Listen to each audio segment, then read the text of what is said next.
Dos militares de Lisboa, mas há um deles que trai o movimento, os conspiradores são presos e foram todos eles enforcados no campo de Santana, que por isso ainda se chama Campo dos Mártires da Pátria. De certo modo ligado à conspiração, estava um militar de grande prestígio, Gomes Freire de Andrade. Era um general português que se tinha batido em França, do lado de Napoleão, é certo, era grão-mestre da maçonaria portuguesa, e esse foi enforcado na Torre de São Julião da Barra. Essa repressão bastante brutal da conspiração de 1817, é claro que veio intensificar ainda mais o espírito de revolta. Foi aqui na cidade do Porto que um grupo de intelectuais, os intelectuais do Sinédrio, resolveram fazer uma revolução liberal. Essa revolução eclodiu na manhã do dia 24 de agosto de 1820. Na proclamação da revolta dizia-se: vamos convocar cortes para fazer uma Constituição, cuja falta é a origem de todos os nossos males. A revolta triunfou no Porto, pouco depois teve a adesão de Lisboa e todo o país aderiu ao movimento e assim foram eleitas as Cortes para fazer a Constituição de 1822. As Cortes Constituintes foram convocadas, reuniram-se em Lisboa, aqui neste Palácio das Necessidades.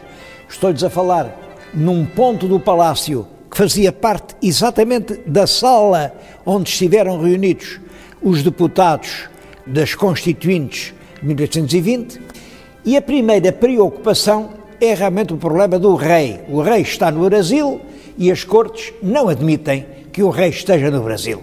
Portanto, intimam-no a regressar a Portugal. O rei Dom João VI aceitou a intimação, embarcou, mas antes disso designou o filho mais velho, Dom Pedro, como regente do Brasil. As Cortes aqui entendiam que o rei não podia designar regentes e, portanto, destituíram-no e exigiram que também o príncipe Dom Pedro regressasse a Portugal. A forma como os assuntos do Brasil foram tratados aqui nestas Cortes revela um completo desconhecimento da realidade brasileira. Perante a ordem de voltar a Portugal, o príncipe Dom Pedro, regente do Brasil, não a aceitou. E no dia 7 de setembro de 1822, quando ia de Santos para São Paulo, no lugar de Ipiranga, fez a famosa proclamação: camaradas, as Cortes de Lisboa querem escravizar o Brasil. Cumpre, portanto, declarar já a sua independência. Estamos definitivamente separados de Portugal. Independência ou morte, seja a nossa divisa. Este movimento tinha o apoio de todos os setores políticos do Brasil, tinha também o apoio discreto da diplomacia inglesa, e Portugal nada pôde fazer para obstar à imediata independência do Brasil.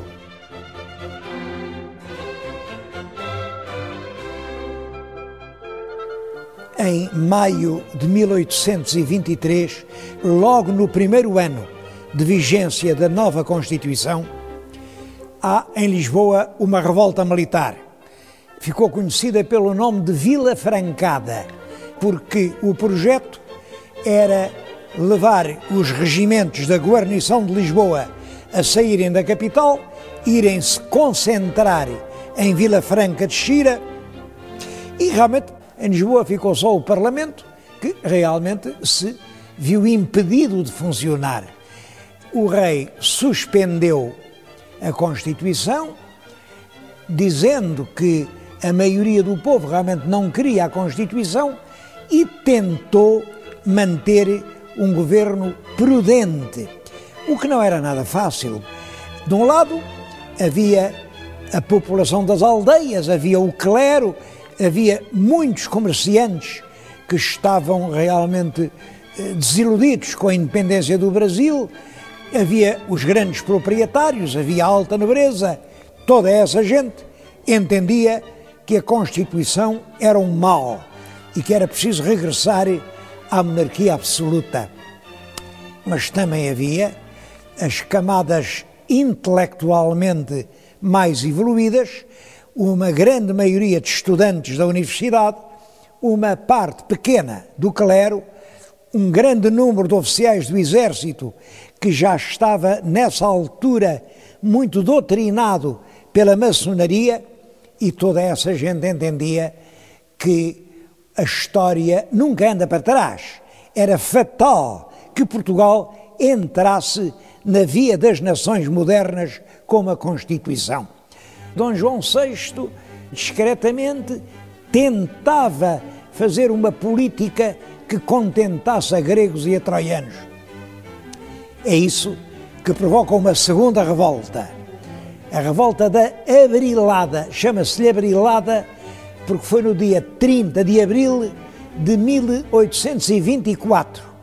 Agora é o infante Dom Miguel que reúne na Praça do Rocio todos os regimentos da guarnição de Lisboa, vai à casa dos ministros do rei, prende-os e exige abertamente uma mudança de política mais clara. Quem salvou a situação foi o corpo diplomático. Eu estou-lhes a falar agora no Palácio da Bem-Posta. Vem aqui o corpo diplomático, entram forçando as guardas, levam o rei para uma grande nau inglesa que estava fundeada no Tejo, e é desse navio, agora já com a proteção dos ingleses, que o rei chama a bordo o infante rebelde, Dom Miguel, e lhe dá ordem para sair do país. O infante, sem forças, teve que cumprir a ordem real e exilou-se em Viena da Áustria, onde ficou até 1826, que é a data da morte do rei Dom João VI.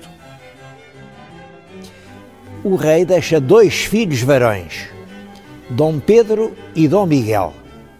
Dom Pedro é o primogênito que deve suceder a seu pai.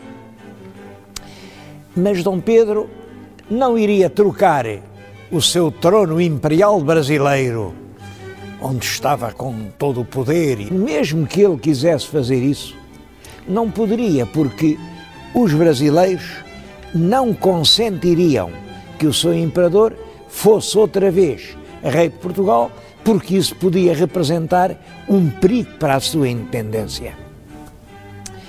Pouco antes de morrer, Dom João VI assina um decreto nomeando uma junta de regência que é presidida pela infanta Dona Isabel Maria e que é constituída por políticos muito moderados.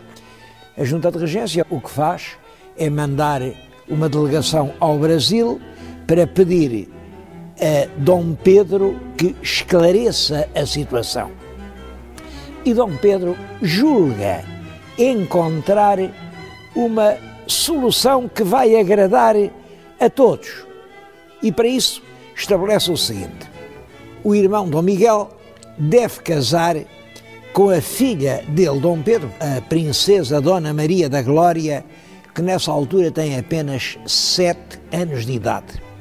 Depois de jurar os esponsais, deve voltar a Lisboa, passar a exercer a regência do reino durante a minoridade da rainha e, além disso, deve jurar cumprir a Carta Constitucional.